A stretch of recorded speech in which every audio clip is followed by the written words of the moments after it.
Everybody, we are halfway through the month of October. That means we're halfway to October 31st, roughly, when that would mean Halloween right around the corner. Got an interesting story for you here. I think you're going to be very opinionated on this one. What is the correct punishment for someone stealing some stuff? What if that stuff was food from a school? Apparently, that's what happened at Penn Manor. Let's bring in Sarah Burns right now, who's been looking into this. Take us through what happened, and then I'll lead you into some of the reaction that's very interesting here. Go ahead. Hey, Joel. Yeah, so this was something that involved a 16-year-old student at the high school. This is a 16-year-old girl. What happened was between October 6th, 7th, and 8th, this is according to Millersville Police, she took allegedly $10.50 worth of food and drinks from her high school cafeteria. We don't know if this was during breakfast or lunch, but because of that, she was then charged with retail theft by the school. So let's start with this. There is free breakfast for everybody. Some school districts also do free lunch. You can try to get extra items and pay for those if you have it on a credit, something like that, if you need more than that. So that's just some basics here. I don't think Penn Manor is one of the schools that does free lunch as well. But if anyone was thinking like, maybe this is just a hungry student, what's the response from the school on that? So Penn Manor offers free and reduced lunch. And there have been a lot of parents saying, "Oh, this must be a hungry student," etc. Despite their offerings, I had a lot of discussion with police, a lot of discussion with the superintendent, and what the police chief told me, this is Millersville Police, is that when this isn't the first time that they've had a situation where a student has been charged in the theft of something from the school or the cafeteria, and the reality of that is, because they have a school resource officer, charging them with theft is, not the first course of action. That's something they actually wanted to stress to me today, which is not something that we knew yesterday. The big thing here is that oftentimes there are discussions between the school resource officer and the administration about what to do with the student, the proper way to take this action. And police told me that at the end of the day, the ultimate goal here, when they do choose to take this action. Okay, hold on. Let's slow down. So in this situation, was something else offered as punishment before it got to this level? Specifically pertaining to this specific student, we don't know, but the police chief did tell me that there were previous interactions that they had with this student. They were familiar with this student. And so it seems as though the school was working prior to this. So it seems like this is not the first time this student has run into some trouble of some sort. No, this is not the first time. Okay.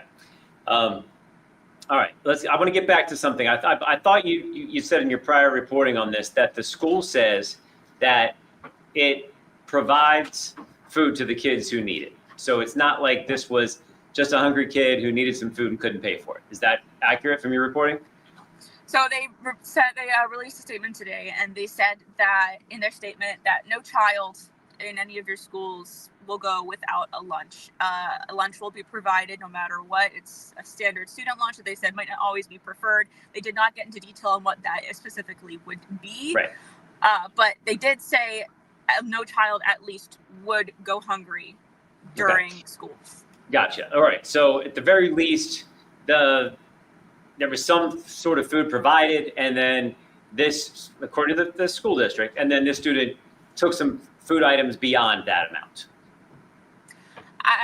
Yes, in theory, at the very least, the student would have been at least offered the chance to have food. Something, the standard meal for the day. Okay, so now I just want to clear that up. I know that some people were thinking, hey, hungry kids deserve to eat. Let's give them what they need. School district says this was offered. No student goes hungry. Okay, so now we're looking at the amount. $10.50 doesn't sound like a lot. We're now hearing this may not be the first time this student has run into some trouble. And so maybe this is, a kind of punishment that hits after they've already had other interactions with law enforcement or with punishments with the school. So let's get into the chief's reaction when we bring up the question of, hey, is $10 really worth charges? Yeah, so that was also a really big part of our discussion today. Obviously, he said that, this carries a different weight as pertaining to something like if it was a car that you stole, there's different values for the charges. He said this was a summary. This is obviously a summary offense, summary juvenile offense. It's in juvenile court. It's treated much differently than adult court. The goal is to keep them out of that adult court.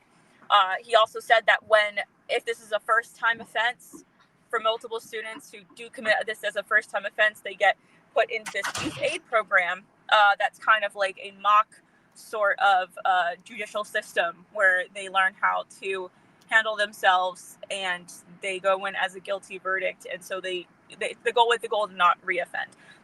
The chief told me today that this particular student would not have qualified for the youth aid program, meaning this would not have been their first offense. Okay.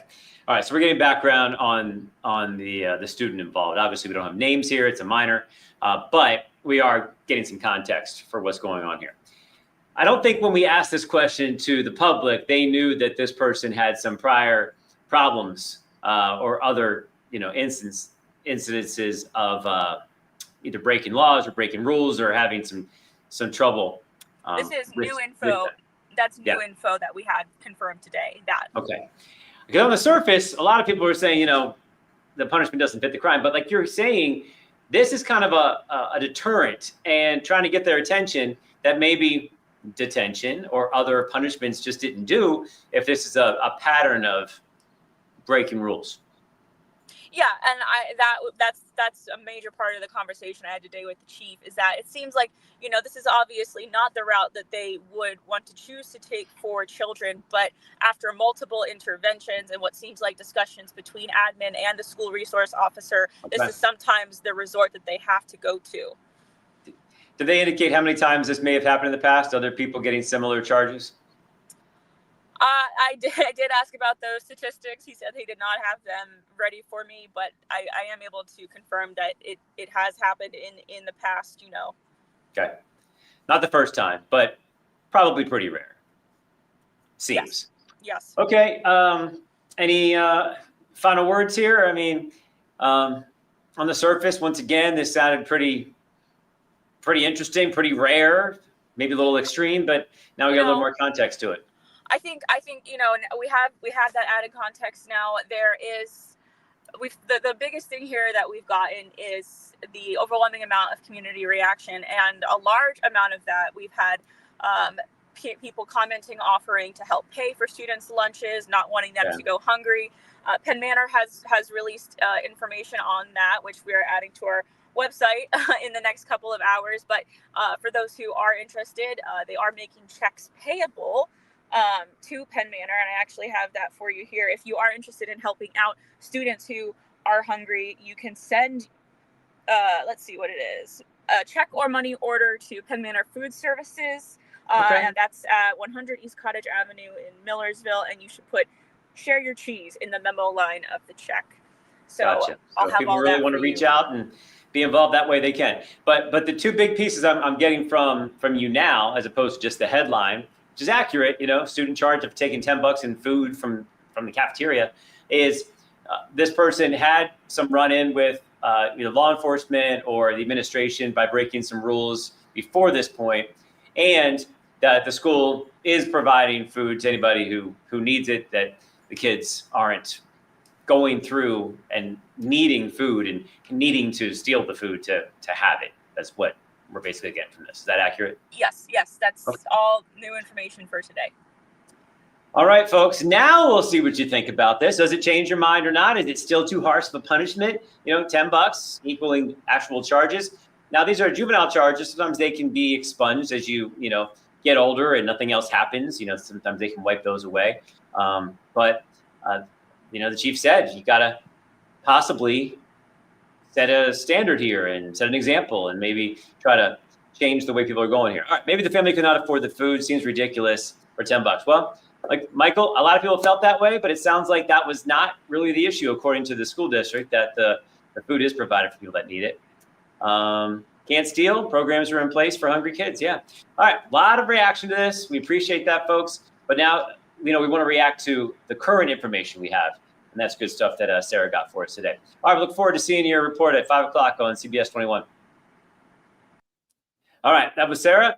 Now you know the whole story, folks. That's why we do this for you, to try to talk it out, feel it out, and get to some new information so you can form some new opinions on this. Maybe it hasn't changed your mind. Maybe it has. Let us know what you think. This is CBS 21 Next. I'm Joel D. Smith.